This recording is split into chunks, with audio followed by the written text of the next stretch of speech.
Hello guys, welcome to cooking with Geetha. நம்ம channel subscribe பண்ணாதவங்க subscribe பண்ணி வச்சுக்கோங்க, ஷேர் பண்ணிக்கோங்க, மறக்காமல் சப்போர்ட் பண்ணுங்கள். வாங்க கைஸ், நம்ம என்ன பண்ண போகிறோங்கிறத இன்றைக்கி பார்க்கலாம். இன்றைக்கு வெட்னஸ்டே விளாக் தான் பார்க்க போகிறோம். கார்த்திகை வரப்போதில்ல, அதனால் எல்லாத்தையும் விளக்கு எடுத்து வச்சுருக்கேன். பொதுவாகவே நான் விளக்கை மேலே பரணி மேலே வச்சுருவேங்க. எடுக்கும்போது கூட நேரம் காலம்லாம் பார்த்து, அதாவது ராகு காலம் யமகண்டம் இதெல்லாம் இருக்கக்கூடாது. நம்ம ஒவ்வொரு பண்டிகை செய்கிறதா இருந்தாலும் நல்ல நேரம் பார்த்து ஒவ்வொரு விஷயம் பண்ணும்போது கண்டிப்பாக முன்னோர்கள் சொன்னதெல்லாம் எல்லாமே அவ்வளவும் உண்மைங்க. எப்போதுமே நான் இதெல்லாம் பார்த்து தான் எடுத்து வைப்பேன். நல்லா ராகு காலம் எல்லாம் நல்ல நேரத்தை பார்த்து எடுத்து வச்சு தேய்ச்சி எல்லாமே வச்சாச்சு. இது தவிட்டு எண்ணெய் தாங்க. இது உடம்புக்கு கொழுப்பு இல்லாத எண்ணெய், உடம்புக்கு நல்லது. இப்போ எல்லா எண்ணெயிலையும் கொலஸ்ட்ரால் இருக்குது. அதனால் இந்த மாதிரி தவிட்டு எண்ணெயில், அதாவது ஒரு மாதத்துக்கு ஒரு தடவை எண்ணெயை மாற்றணும்னு டாக்டர்லாம் சொல்லியிருக்காங்க. அதனால் ஒரு மாதம் இந்த மாதிரி தவிட்டு எண்ணெய் அந்த எண்ணெயில் வாங்கி சமைச்சு பாருங்கள், ரொம்ப உடம்புக்கும் ஆரோக்கியம். இப்போ பாருங்கள், நான் என்ன வறுத்துட்ருக்கேன்னா குழம்பு வடை. இது குழம்பு வடை. கூட்டெல்லாம் பண்ணும்போது இந்த வடகத்தை அப்படியே வறுத்து போட்டால் சூப்பராக இருக்கும். அது என்னென்னா துவரம்பருப்பு, உளுந்தம்பருப்பு, தட்டைப்பயிரில் வச்சு வடகம் பண்ணுவாங்க.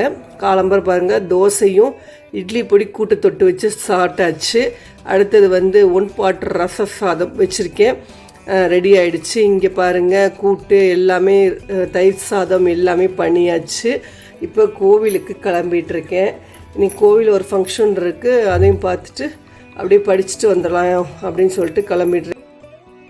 எல்லாம் முடிச்சாச்சு. இன்றைக்கி 1 பாட் ரசம் சாதம், நல்லா சுட சுட சுட ஆவி பறக்க, அப்புறம் தயிர் சாதம், அப்பளம், கூட்டு. இதான் இன்றைக்கி மெனு. எடுத்து வச்சுட்டேன் சாப்பிட்றதுக்கு. இதோடு இப்போ இதுக்கு வேலை முடிச்சுக்க. மத்தியானம் இருக்குது, அடுத்த ரொட்டீன் ஒர்க்கு என்னங்கிறத பார்க்கலாம். நைட்டு மீதி மிஞ்சி போன அந்த ரச சாதத்தை சுட பண்ணியிருக்கேன். ஒரு சாம்பார், பரங்கிக்காய் சாம்பார், இட்லி சாம்பார் தாங்க வச்சுருக்கேன். அது ஒரு வீடியோ அப்புறம் பாருங்கள். இந்த தோசை மாவு வெறும் அரிசி மட்டும்தாங்க அரைச்சி வச்சது. அதில் அப்படியே வெந்தயத்தை போட்டால் ரொம்ப சூப்பராக சாஃப்டாக வரும். சாம்பார் ரெடி. தோசையை பாருங்கள் எடுத்து வச்சுட்டேன், சாப்பிட போகிறேன்.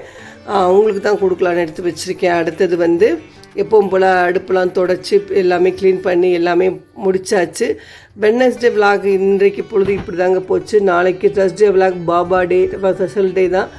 எல்லாருக்கும் நாளை பொழுது நல்ல நாளாக அமையட்டும். நாளைக்கு பிறந்த நாள் கொண்டாடுறவங்க, அப்போ திருமண நாட்கள் எல்லோருக்கும் நல்வாழ்த்துக்கள். எல்லாருக்கும் பாய், குட் நைட், வாழ்க வளமுடன்.